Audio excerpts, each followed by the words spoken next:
Builders, it has been a long, long journey, but here we are with the final Middle Age nation, Middle Age Sceleria, the Reformed Empire. Sceleria is a splinter empire of the great empire of Ermor. As dark arts were practiced in the heart of the empire, a new order of thaumaturge emerged, guided by the stars and the knowledge of the underworld. They foresaw the cataclysm that would destroy the empire and led the emperor's twin brother in rebellion. The great empire was torn apart in a civil war that ended with the siege of Ermor. In desperation, the augurs and bishops let death loose, and everything went still. The great city of Eldergate and everything within leagues became an ashen waste.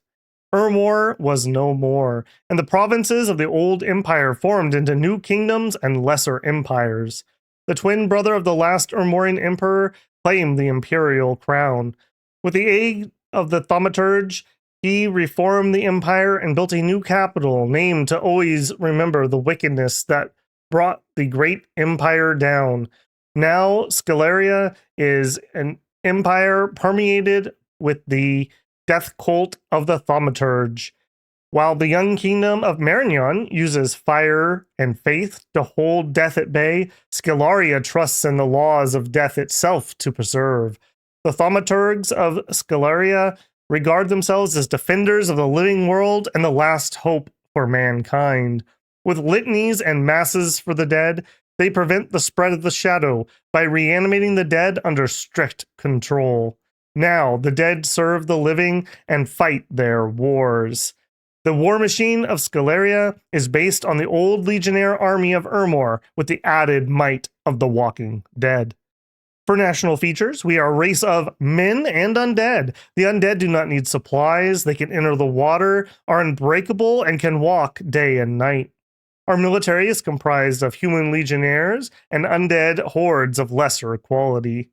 For magic, we are strong in astral and death, and we have a little bit of water and air. For priests, our priests are not only strong, but they also can reanimate the dead.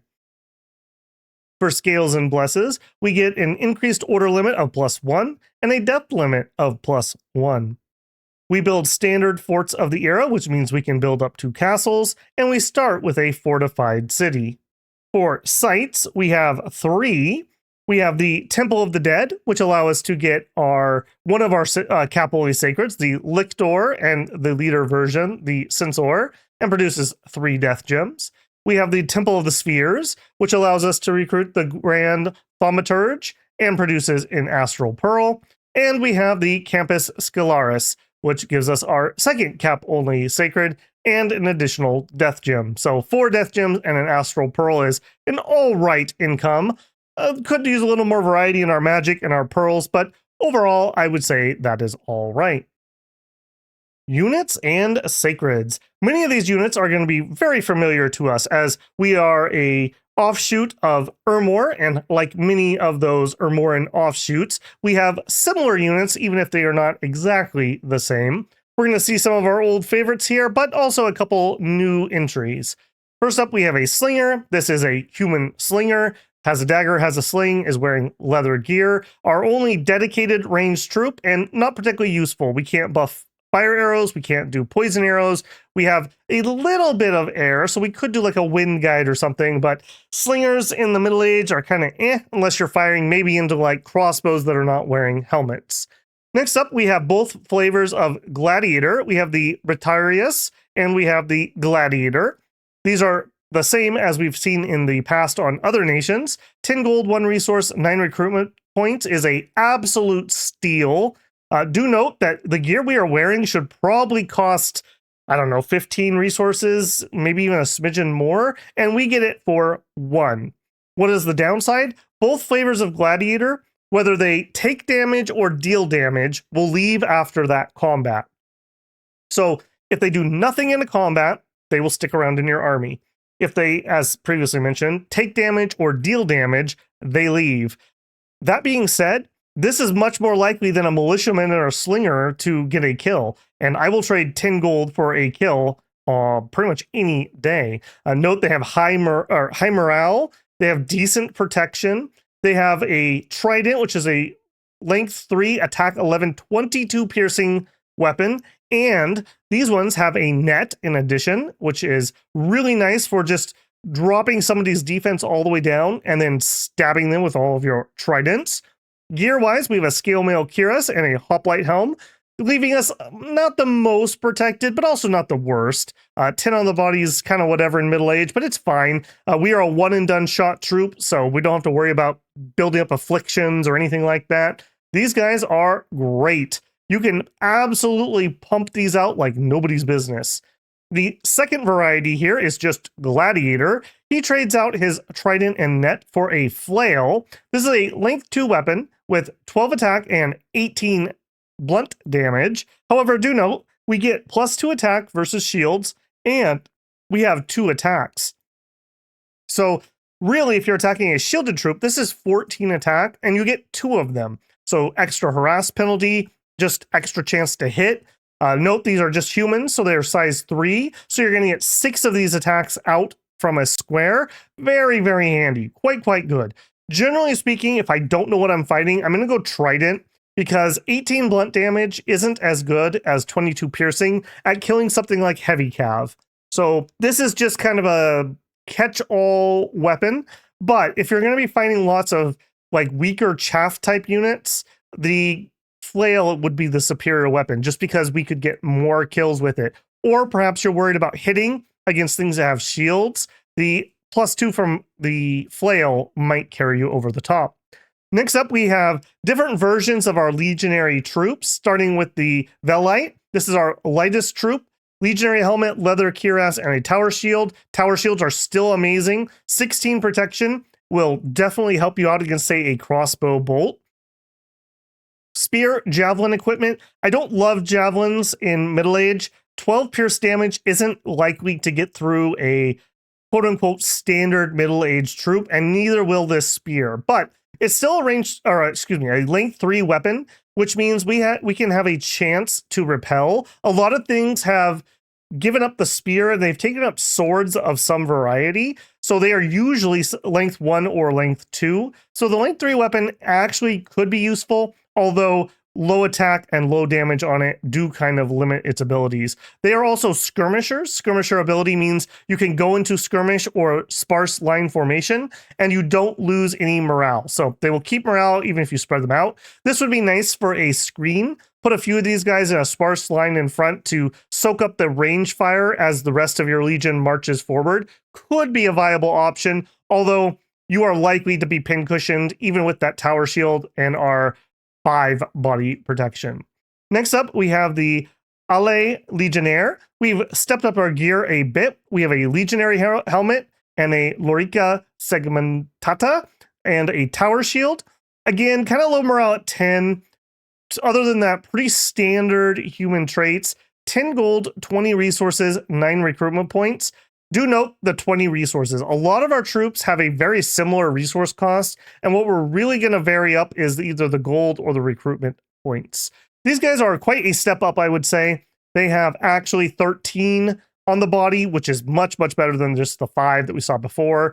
Otherwise, relatively similarly equipped with the same problems as before and the same benefits, as we are still a spear user. I would prefer to use these guys unless the resource difference is going to absolutely kill you. You can get double the Velites if you are resource restrained. That could be a reason to use these. Next up, we have the Hustust. This is a pretty decent troop. They've traded down from the spear into a short sword, but they now have 11 attack, and they do 15 slashing or piercing damage. 15 is almost at that 16 gold standard for middle age, so you are better as a grindy line troop than what we were looking at before. We are now paying 11 gold, 21 resources, 12 recruitment points, so very similar cost, really. Your big differentiation there is, do you need the length 3 weapon, or could you get away with a length 1 weapon? Otherwise, relatively similar equipped. In fact, I think these guys are exactly the same. Yeah, same equipment, just trading out the weapon. Next up, we go up to the Principe. This is a higher eliteness of troop. 14 gold, 21 resources, 20 recruitment points. We have slightly better than normal human stats, including 12 morale and an extra attack point and an extra hit point. Same short sword, same javelin, same equipment defensive-wise. So we are paying for the stats. So we are using more recruitment points. So again, just depending on what your choke point is between gold, resources, recruitment points, generally speaking, I would just get whatever gets me the most / higher quality, just depending on the situation that I'm in. So whether I want those lighter troops or I could afford to go up to these bad boys. 12 attack on a short sword is fine. The 15, like I said, it's not great, but it's at least in the neighborhood. And do note, we do have that really nice tower shield, so there's a decent chance that you get lots of blocking out of that, which will make these actually relatively tough troops. Next up, we have the Sceleria. These are very experienced soldiers, but they're going to be older. So oftentimes they'll come in with old age. There's even a chance, I believe, that they can come in with afflictions. They do have formation fighters, so you can get 4 of these in a square. They're wielding the length 4 long spear with 11 attack and 12 piercing damage. Unfortunately, 12 piercing damage isn't really going to do it in middle age, but if you had the right thing to repel, these could be decent. But overall, they're going to struggle to hurt a lot of troops in middle age, where a lot of things have at least 10 protection now. So that 12 is not very good at punching through things. Defensive-wise, they've moved up to a plate halberd, and that gives them an actual 18 on the body. So these are good for just holding a line, but don't count on them to actually kill anything and push forward. So if you just need to hold, these guys, and doubly so if you give them, let's say, body ethereal, will hold out for a very, very long time. Just, again, don't expect them really to get any kills. Finally, we have the Praetorian Guard. Again, these are old men. These ones are bodyguard 3, so they could guard some of our expensive mages, perhaps. They're wielding a length 1 broadsword, 13 attack, and 17 slashing damage is really nice.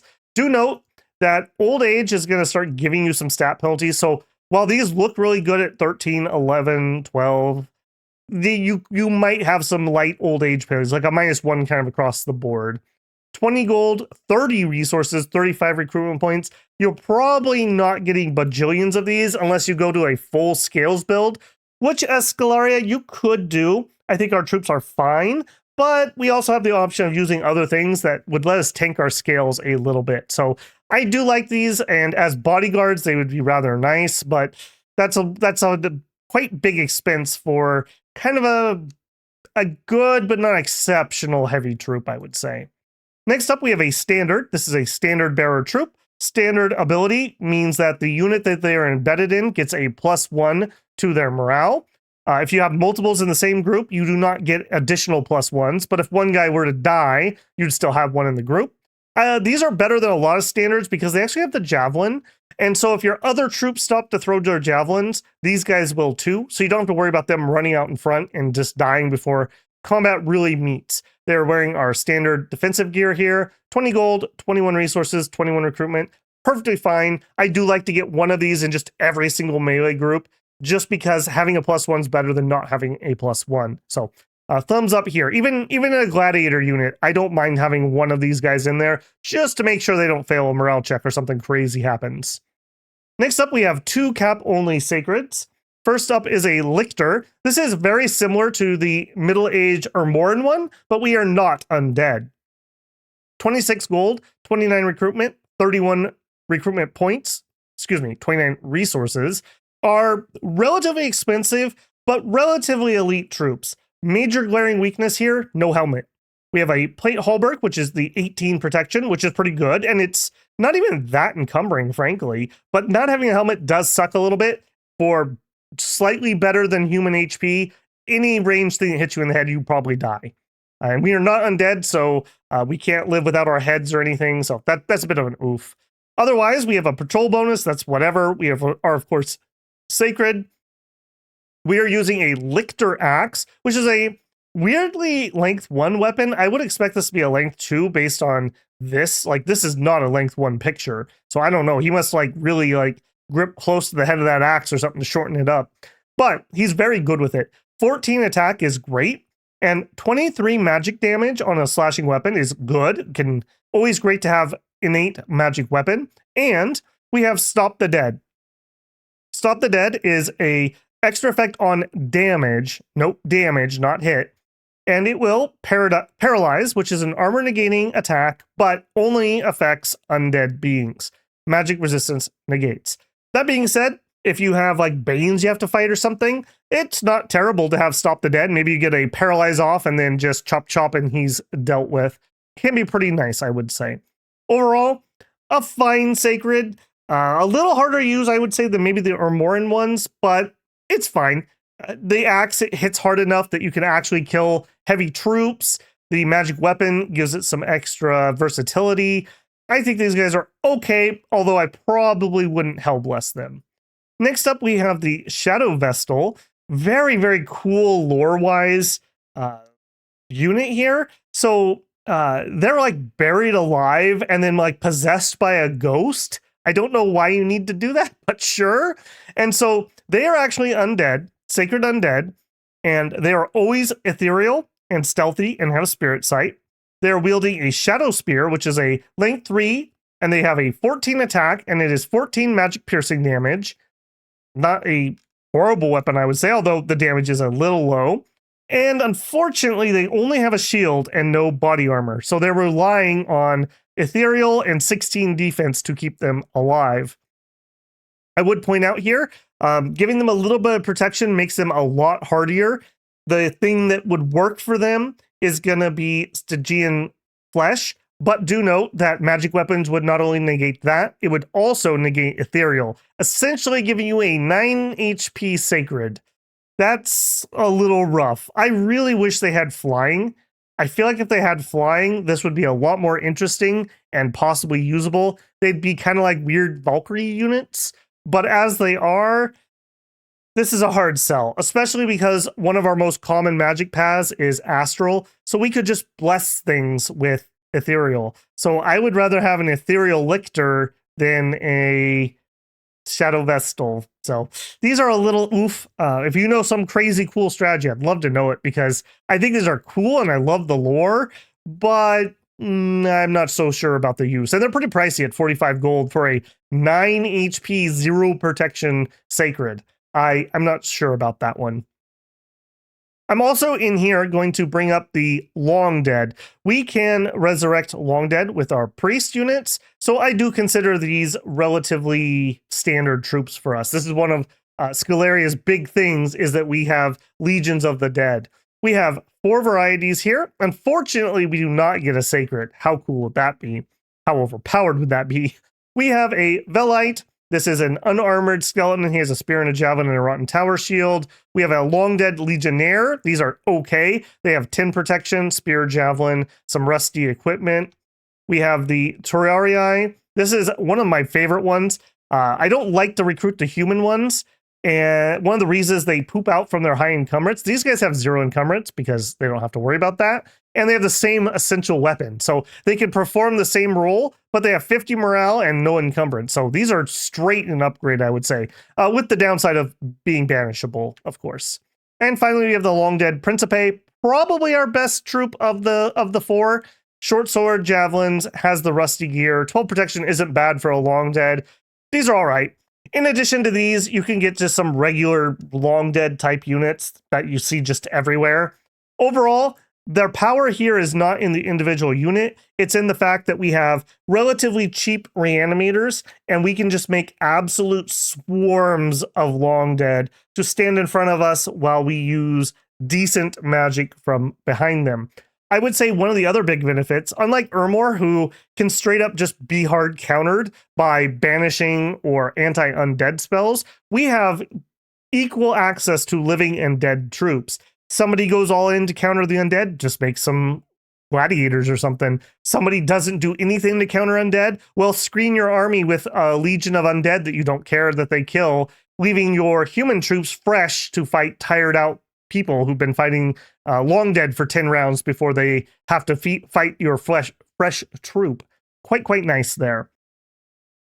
Heroes, commanders, and prophets. For heroes, we have 2 heroes. We have Scythe Wielder. This is the official executioner of the Empire, which is kind of cool, I suppose. He has an Infernal Scythe, which is a cool weapon, and has Banished to the Inferno, which is really cool. Anyone wounded by this weapon will also be struck by this, and the damage is special. I believe this actually banishes you from the plane of existence, which is equivalent to a soul slay. Correct me if I'm wrong on that, but I do believe that is the effect here. Unfortunately, it's on an old man chassis that is a mage, so unfortunately, probably no crazy super combatant chassis here, unfortunately. That being said, he still has 2 astral, 3 death. He's a priest level 2. He's old and a reanimated priest. Cool and flavorful, but usefulness, debatable. Second, we have the Grand Thaumaturge. This is interesting because this is essentially a Sorrowmancer. He has 2 astral, 4 death, priest level 2. He has the standard lizard traits of poison resistance, cold-blooded, swimming, swamp survival. This one is an old man and is a reanimator priest. Again, cool, not particularly out there. I suppose he really is probably our best death that doesn't rely on randoms or anything, but nothing like crazy out there. Up at our top line of commanders, we have a standard scout.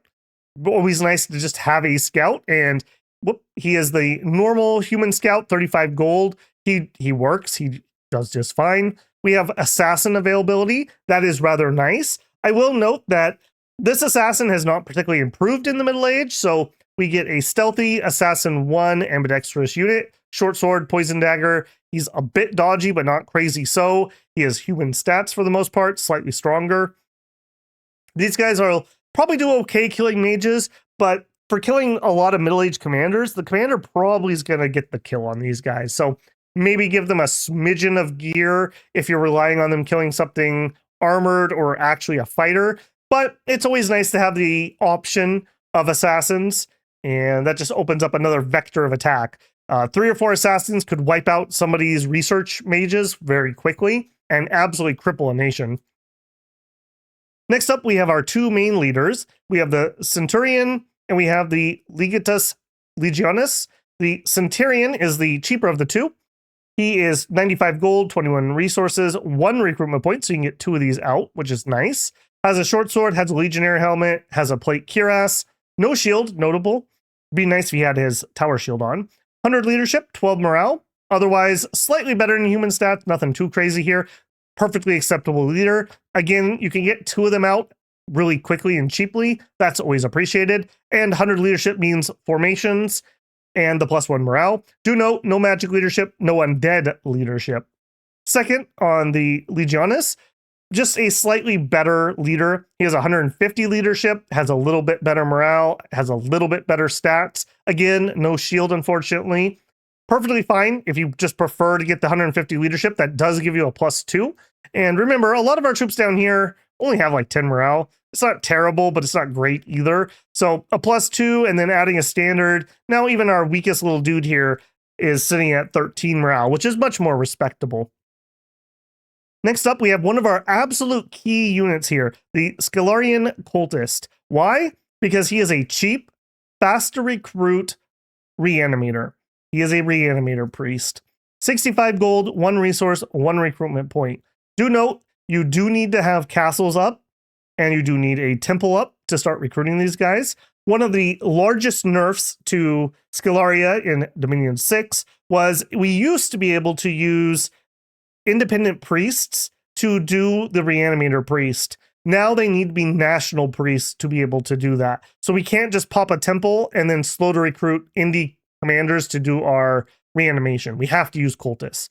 So we have been slowed down quite a lot. But that being said, these are still one of the backbones of our power. This little unassuming guy. Do note, he does have 30 undead leadership. I would strongly recommend thinking very hard about giving yourself at least 1 point of undead leadership in your bless. Similar to EA Yomi, it can be really hard to move around all of your respawn, especially when you really get that machine pumping.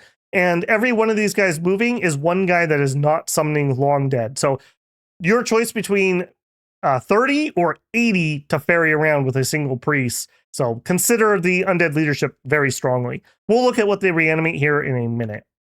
Next up, we have the Thaumaturge. This is our main mage recruit. This is our recruit from any fort that is both templed and labbed. Comes in with Astral 1, Death 1, Priest level 2, is a reanimator. 9 research ability for 62 gold, means he is efficient, although not particularly speedy. 155 gold, 1 resource, 2 recruitment points. Not really breaking the bank here. Not the best pathing ever, but Astral 1 at least lets you spam Body Ethereal. And the Death 1, you could do a little bit of Skelly spamming. You could give yourself Skeletal Body. That's not terrible. You could throw Decays and hit your own troops. You could do some fear effects. This is okay. Their main thing, I think, is Body Ethereal and jumping into communions to do bigger Astral or bigger Death. Beyond that, they also can reanimate, but these are a little more pricey for what you're going to get out of that compared to the normal cultist. Next up, we have the Censor. This is our cap-only sacred leader. Only 50 leadership, although he does have 100 undead leadership. He is sacred and has a pretty hefty patrol bonus. That could be useful. Good morale, much better than human level stats. All for 125 gold, 29 resources, 1 recruitment point. I like these guys well enough. Do note, no helmet yet again. So he just has the 18 protection plate halberd, and he is also wielding the Lictor axe. These guys are all right, although that leadership kind of leaves it lacking. But he does have high undead leadership, especially if you didn't take the blessing, although even more so if you do. He's all right. Finally, we have the Grand Thaumaturge. This is our cap-only slow-to-recruit mage, and he's pretty good. 435 gold is pricey, but you're only going to ever be getting one of these guys every other turn anyways. Comes in with Astral 2, Death 2, Priest level 3, and a random of 110% Air, Water, Astral, Death. So we could get 3 Astral or 3 Death or the other smatterings. That does mean we can get the smatterings into a communion. So we could do big air or big water. Be careful about blowing up your communion when you do that because they take extra fatigue from paths that they don't have. Big Death and Big Astral, though, can be really, really nice. Even just support a few of these guys with a few communion slaves can make them skelly spammers. Although, ironically enough, one of the things that we don't probably want to do in combat is summon more skeletons. If you're doing it right, you should have basically a bajillion skeletons anyways. You need to be doing damage spells or debuff spells or buffing spells, something else. 10, 20, 30, 40, 50 more skeletons probably doesn't change the outcome from what you already brought to a fight. Whereas like a Shadow Bolt or a Rigor Mortis or even just Mind Burn might actually change the combat. Also note, as a recruitable priest level 3, as our prophet, that will make him priest level 4. Very, very handy, and we do have some spells that will scale off of that. I think I just spoiled it for myself, but who would I make my prophet? A Grand Thaumaturge, 100%. Because we do have priest level 4 spells, we actually have priest level 5 spells, but that's rather difficult to get to. But I would definitely do that. The then question is, do you use your highest level priest to reanimate dead, or do you send him into combat for his special magic? Depends on the situation, I would say. National items and spells. As for national items, we have no national items. As for national spells, I think the easiest way to do that is to just look right here. We have quite a few, and they are all priest spells. So these are relatively common, essentially the ones you get on undead nations, where they generally don't have the blessings, etc., etc. We actually get both, so that's kind of interesting. You can both do Divine Blessing, and you could do Unholy Power or Unholy Blessing. Kind of interesting. These are going to be bigger sized ones. So you have protection here at priest level 1, and then you have a level 2 version, and then you have that may be the end of protection, but they scale up in size. Unholy Command, air effect 1 person. We essentially can mind control an undead. We have Unholy Protection. The starting one is size 1. This one gives magic resistance to a small group of undead. Do note, I believe that your own undead can resist this effect, so you probably want to spam it a couple times at the beginning of combat if it's important to you. Unholy Blessing activates the powers of an unholy troop. So this is the same as a normal blessing. Again, a lot of nations don't get the normal ones, so they have to rely on these special ones. that's why we kind of have a little bit of duplicate here. Unholy Power gives us extra speed and attack skill. Attack skill is really nice. Long Dead do not hit very well. This is greatly appreciated by undead troops. And then we just have bigger versions of those. Apostasy. The Unholy Priest corrupts the faith of an enemy priest or sacred soldier. The apostate will join your forces and have his priestly powers will be tainted. So we can actually charm enemy sacreds or holy troops. Kind of cool. Does it come up a lot? No, not really. And it is easily a magic resistant, easily negates. So it's kind of whatever, but it's hilarious when it does work. Again, just scaled up blessing, scaled up power. Up here at 3, we have protection of the sepulcher. So all of our soldier recruits can do this. This is the magic resist version. And then at priest level 4, we get power of the sepulcher. So this is really, really nice. This is increased movement skill and attack skill for the entire battlefield. Very, very nice. And this one, you don't have to worry about resisting. So cast it once, you're good to go. Do note, even if you don't have your prophet with you, because you have priests that can enter into a communion with other priests that can enter into a communion, you actually can communion up the holy. So I think it is almost always worth just communing up and doing power of sepulcher. It is just a really, really good buff for your undead. Beyond that, we don't have any other special summons or anything, but we have a lot of the standard stuff that's going to be good for us. Remember, we have those undead buffing spells, so any of the normally good undead, like Banes, you can buff them a little extra. So just keep that in mind. A few key spells I will point out here. Power of the Spears is really good in communions because that's going to allow you to raise not only the caster, but every one of the communion slaves he's with, their magic path levels by a level. That means your basic guys are Astral 2, Death 2. That helps them a ton as long as you cast Astral and Death spells. That'll make them much, much more resistant to getting burned out.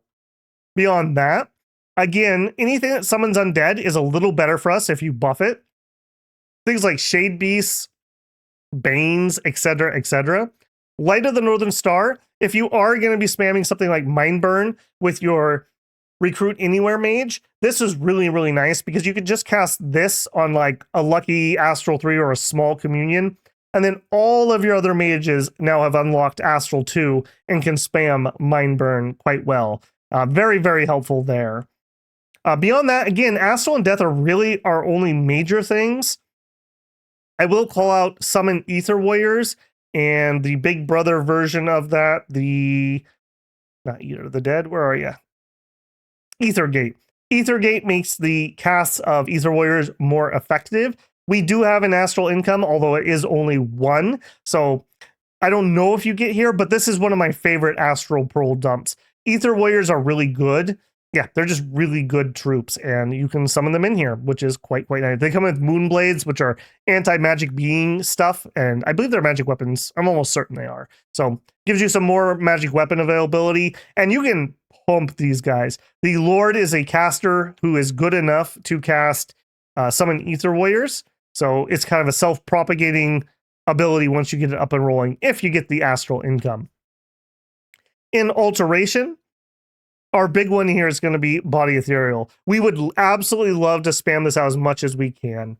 In addition, we have Baleful Star, which is a remote curse attack. That could be really nice. Curse people and then even small wounds have a pretty good chance of putting afflictions on them.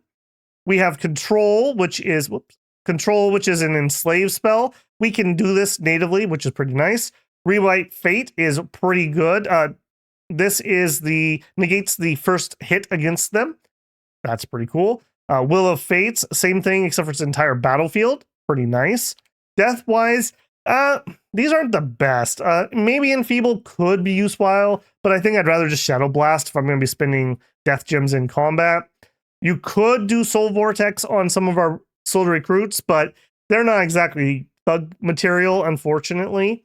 Darkness could be really useful. We have tons of undead, so we could definitely do that. Do note our human troops don't have any dark vision or anything, so this is more for undead type armies, but giving everyone else -6 to attack and defense is humongous. Now your kind of junky undead are much better, most likely, than the things they are fighting, so we could flip the table there. We also have access via communion to bone grinding. This is a battlefield-wide limp if they fail it. Can be pretty interesting, although watch out for friendly fire. Disintegrate also is a great just you die spell. Most nations aren't too interested in this because they struggle to do that. It might be something you would be interested in here. In Evocation, Magic Duel, we have relatively cheap Astral ones. So in the right circumstance, they're, what are they, 125 gold, 130 gold? Definitely worthwhile to throw it away against somebody who took Astral 1 on a god or something. Very, very nice there. Beyond that, you can do Nether Bolts. Nether Bolts are pretty disgusting. AoE 1 and they're high precision, only 15 fatigue, and they do 20 plus armor piercing, difficult to negate magic resistance. They do Feeble Mind, so that only affects mages, but just the damage alone is pretty nice for an AoE 1. Relatively cheap. I would expect this to be 20 fatigue. So that's nice. And if somebody with higher astral casts it, it'll actually get a little cheaper, much cheaper. Stellar Cascades, Astral Geysers, of course. Nether Darts is the same thing, but this one now does 15 plus effects. That is absolutely disgusting. Absolutely disgusting. That's like a shotgun going off with these guys.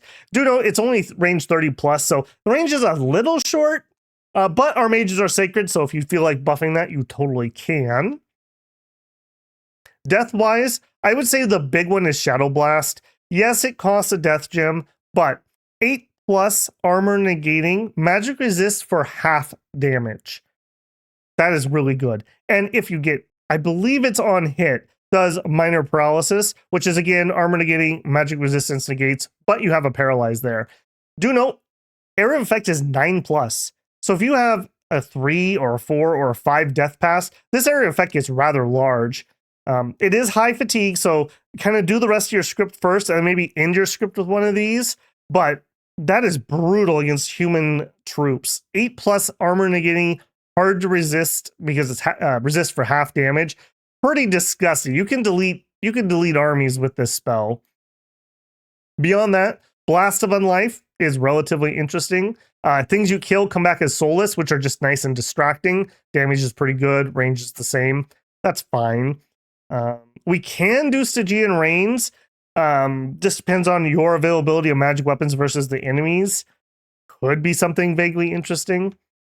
Construction, Skull Staves would be really nice. Astral Boosters would be really nice. Magic Pen items would be really nice. Amulets of the Dead are really good.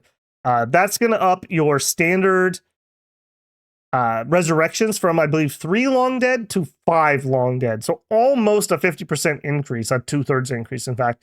It is really, really nice. That is going to really help you swarm them out. 5 death gems might feel a little steep, but I mean, 5 death gems doesn't even get you that many long dead via just straight summoning, and the Amulet of the Dead will last for the rest of the game. So quite good there. In enchantment, Revive King can be really nice. This gives you a Pale Rider leader.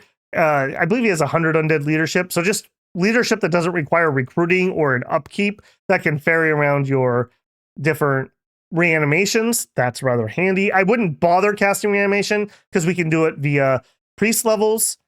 Unless we're talking Pale Riders. Pale Riders are pretty good. I actually like them. And for 10 death gems, you get 25 plus. I have no idea why they made this spell so bloody efficient, but this would give us some cavalry that we could play with that otherwise we are completely missing.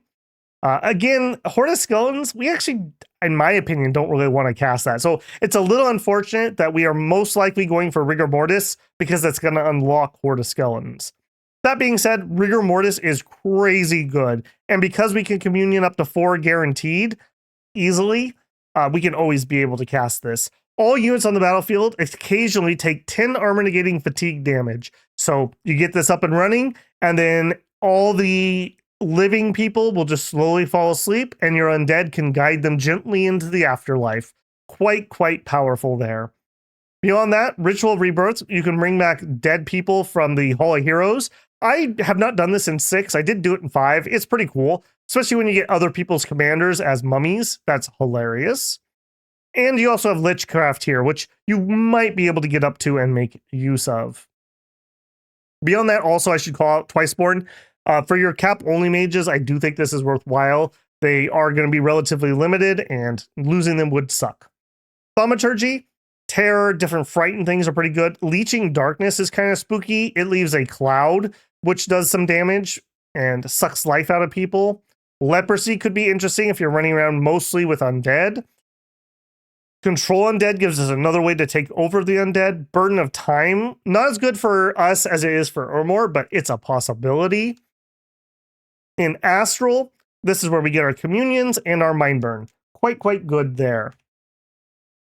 For resurrecting things, we take a look here. Let's look at this guy, because this is really important for this nation. So a priest level 1 with no bonuses can reanimate 6+ ghouls. Do note, this kills your population. This is one of the things that makes Sceleria absolutely terrible in the AI's hand. For whatever reason, they love to make ghouls. Ghouls are not particularly good for us. We have living troops who can defend forts. That's why Ermor likes ghouls. Ermor also likes just to kill its own population. We actually don't want to do that. We actually need gold. So ghouls are pretty much out. I would not use those. Soulless are garbage. I don't think you would want those on purpose. What do you want? Long Dead. You get 3 on a priest level 1, so an Amulet of the Dead would take that up to 5. Pretty good. Do note, a fort, you can be getting 2 cultists per round. So every round you can increase the amount of Long Dead you summon by 6, or by 10 if you're using amulets on the undead. A priest level 2, whoops, wrong command there. Now he's up to 5+ Long Dead warriors, and he has unlocked Long Dead Horsemen. Long Dead Horsemen are the same as the Pale Riders. Pretty good. And do note, I'm like 99% sure that the Amulet of the Dead will apply here. So this would be 3+ Long Dead Horsemen. Quite nice there. I don't have a priest level 3 here. Did I lose him? I think I lost him in a battle recently. So we're going to jump here. My apologies. This is my prophet. He is a priest level 4.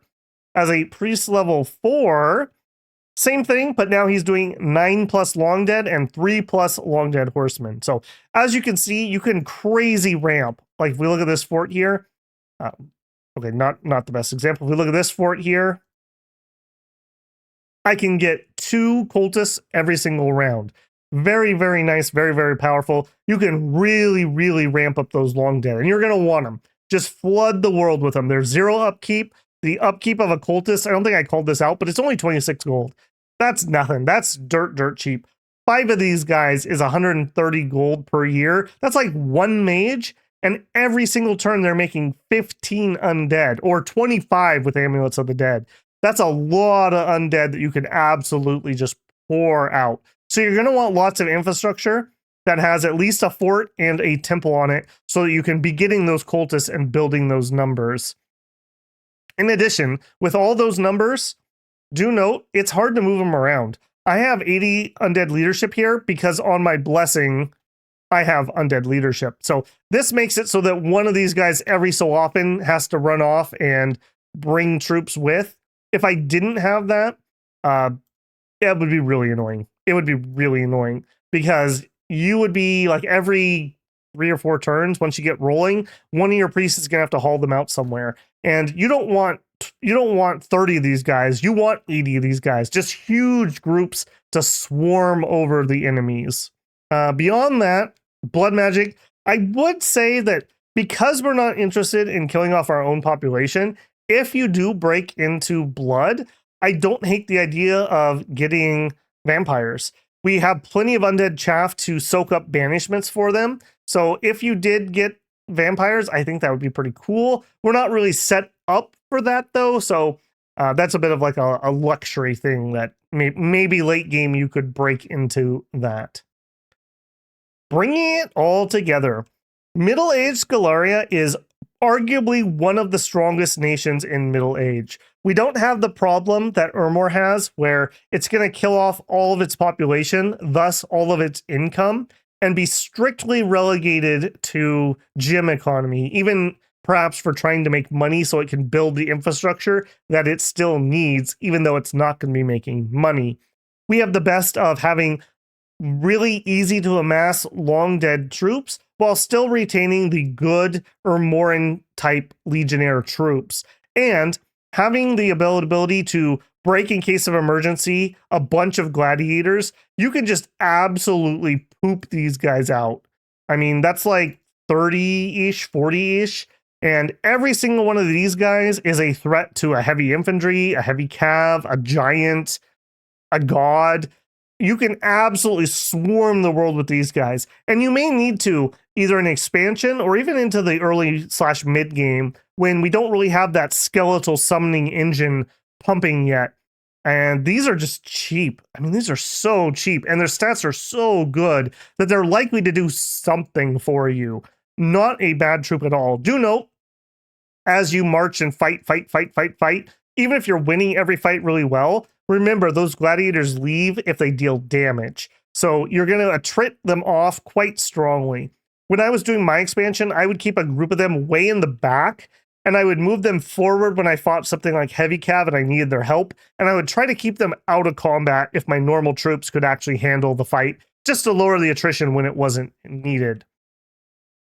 Beyond that, again, we need lots and lots of infrastructure. So you're going to be looking at trying to get every single fort you can squeeze out just so that we could summon in more and more cultists. As mentioned, we can't get them outside of forts, and we can't use indie priests to help with the summoning. So we do need those full infrastructure spots. But the benefit of that also is, I mean, I didn't even have a good game here. We are in turn 17. I've been in a war. They like bum rushed my capital, and then I got cornered over here. And then I have TNT right here. So I'm like really cornered up, and I didn't even get my full cap circle. It was pretty miserable. And I still am trading pretty well here with, was this Jotunheim? Yeah, with Jotunheim. And that's between flooding them with skeletons and using gladiators to buy myself time. So quite nice there. In addition, we have good magic. We are good at what we do, and because we have availability of communing to do it, we're very good at what we're doing once we get up and running. But that said, what we do is very specific. Yes, we have a little bit of air, yes, we have a little bit of water, but it's not a lot. It's hard to cast, and we're likely to blow up our communions, which we don't really want to do, because every time I'm spending a turn recruiting a mage, I'm not getting 2 cultists, which could summon in more long dead. So blowing up 4 communion slaves actually hurts a lot. It hurts a lot. So I would much prefer that we don't do that. But that being said, these are so good. Like 4 communion slaves with this guy leading them takes him up to Astral 5. He can do Light of the Northern Star, or excuse me, he can do Power of Spheres and go up to 6 Astral. Easy as that. And do something like Control or Mass Mind Control or whatever, Mass Enslave. You could do some big stuff here.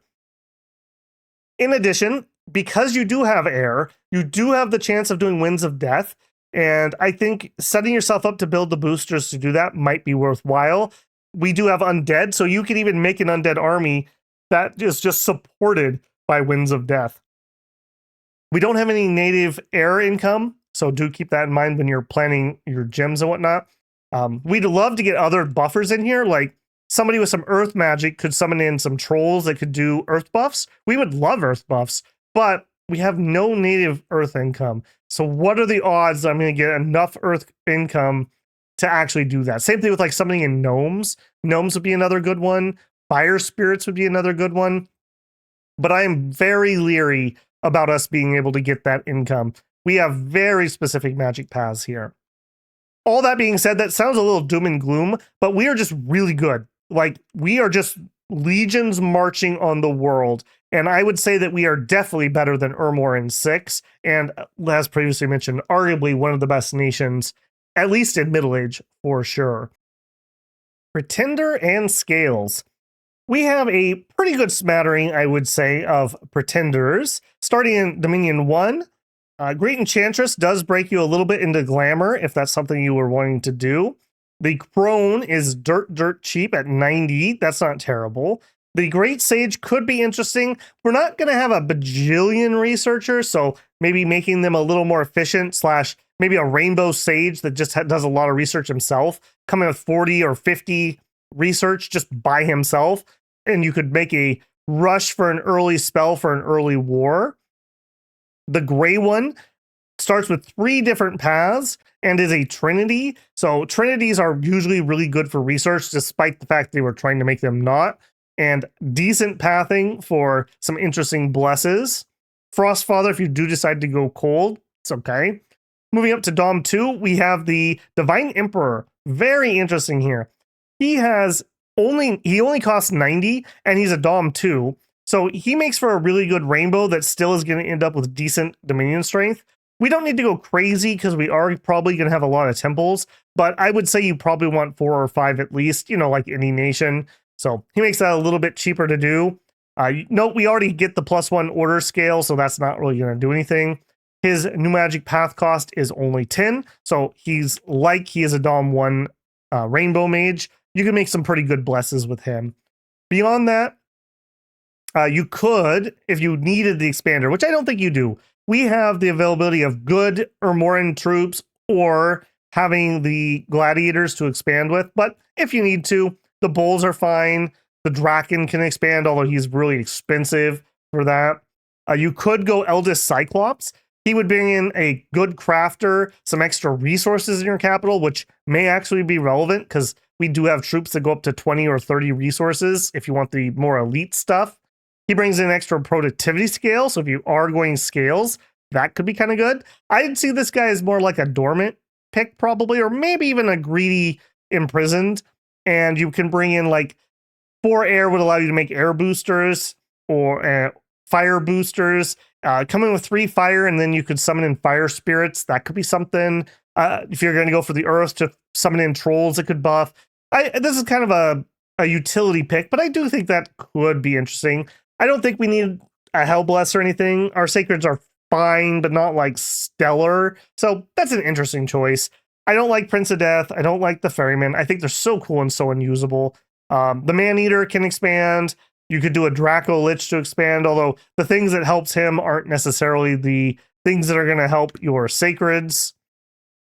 Beyond that, I'm not really feeling a lot of these.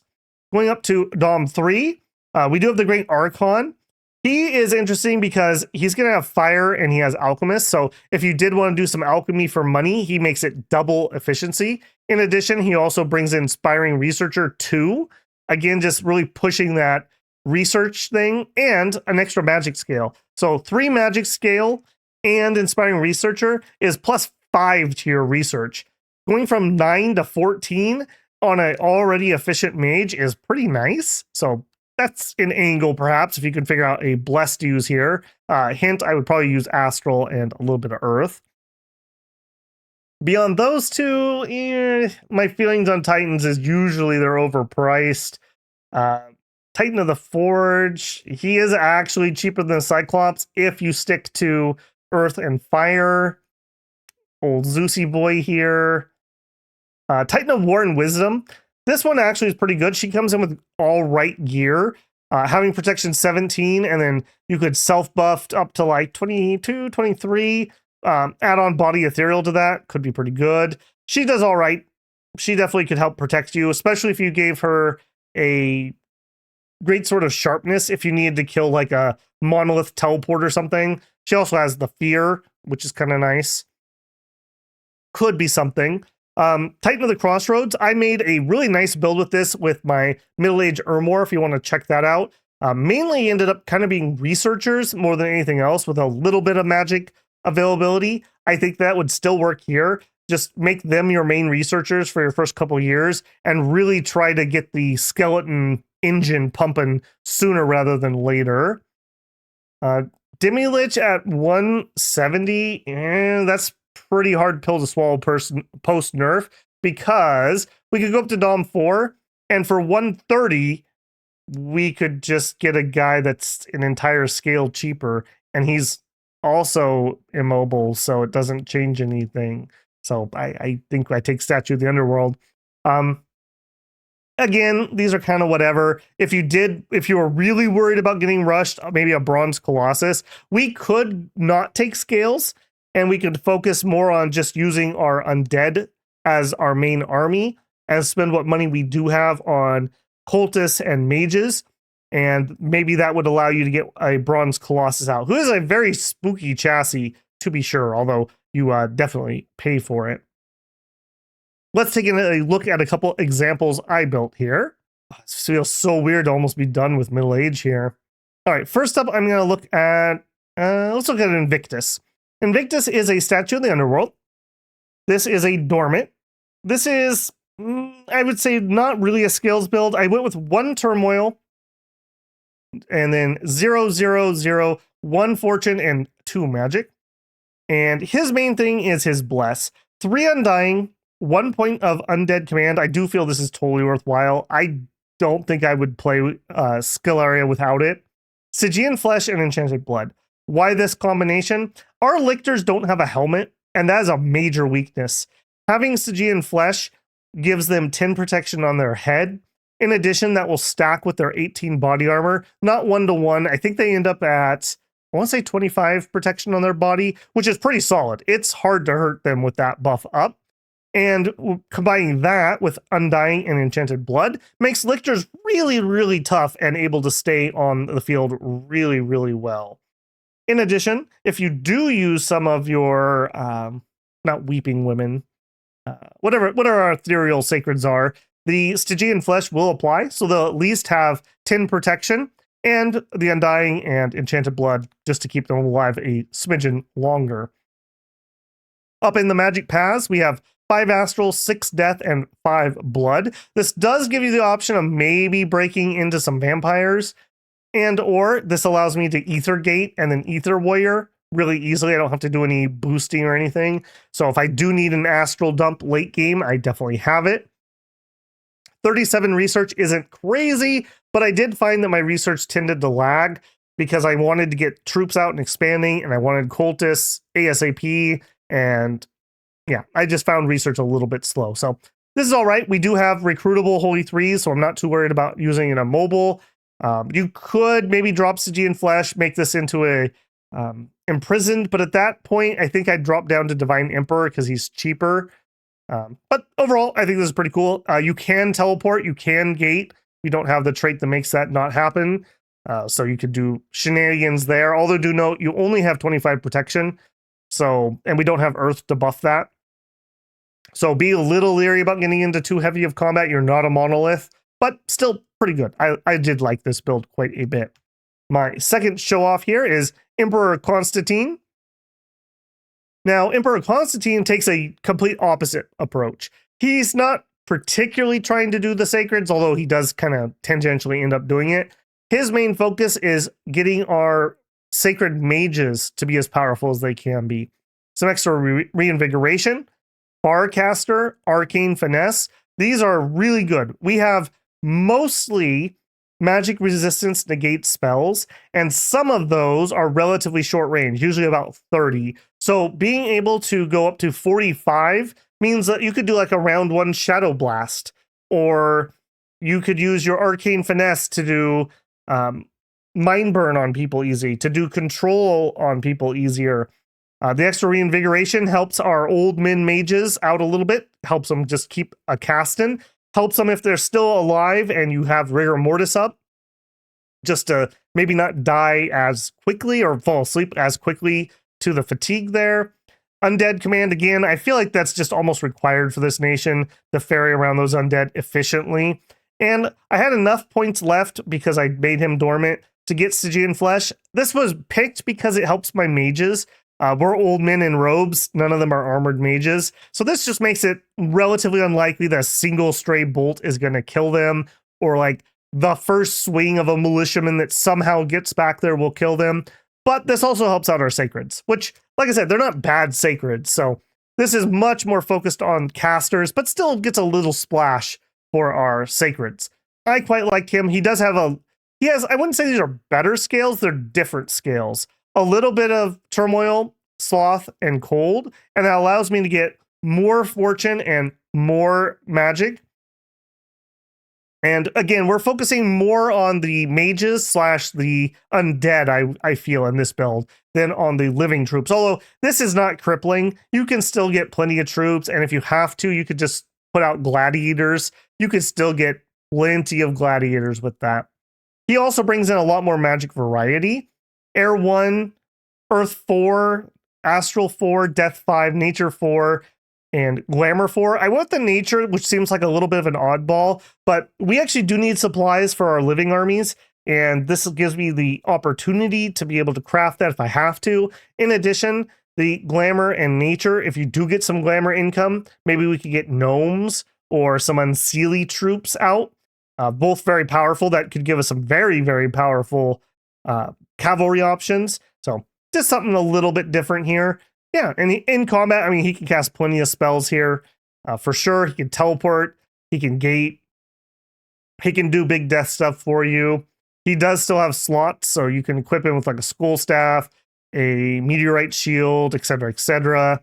And the caster, again, I think this is fine. Almost all of our spells will benefit from these things. So two very different options here. One focusing on the sacreds, one focusing on the mages. I think both are relatively viable. I'm leaning probably towards the statue just because using sacreds is fun. Although it's been a while since we've done a mage focus bless, so maybe the variety guy could be interesting too. Having just some variety summons would also let us do some things that otherwise we wouldn't really be able to buff or cast or surprise people with that, yeah, we're just not known for being able to do.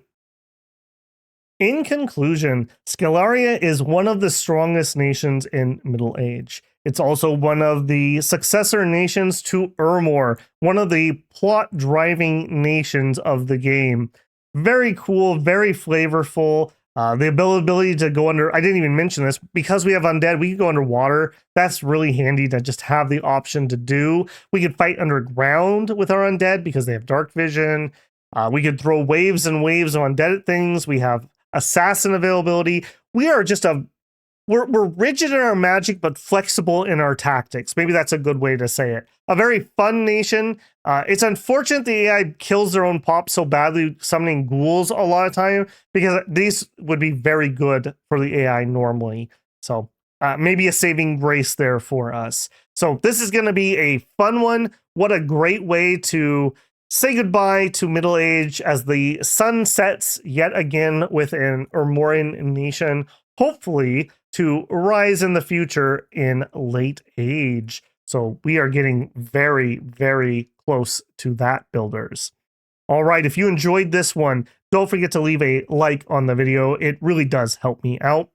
If you are, for some weird reason, watching a middle-aged Sceleria video and you are not subscribed, I hope this is the video that has earned your subscription. I'd love to have you back here or come hang out with us on a stream, whether that's Dominions or whatever else I'm streaming at the time. Love talking with people. Have some great people that are often very knowledgeable about the games I'm playing, so if you have questions, somebody's always happy to help. If you want to go above and beyond, you can always leave a super thanks on the video, join us live in one of those streams for a super chat, or consider becoming a member of the channel. As a member of the channel, you get early access to videos such as this, or whatever else I am working on. I'd be happy to have you there.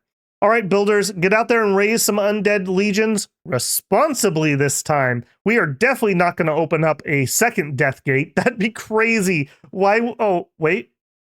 We do? Why would we? Oh, that doesn't turn out well, does it?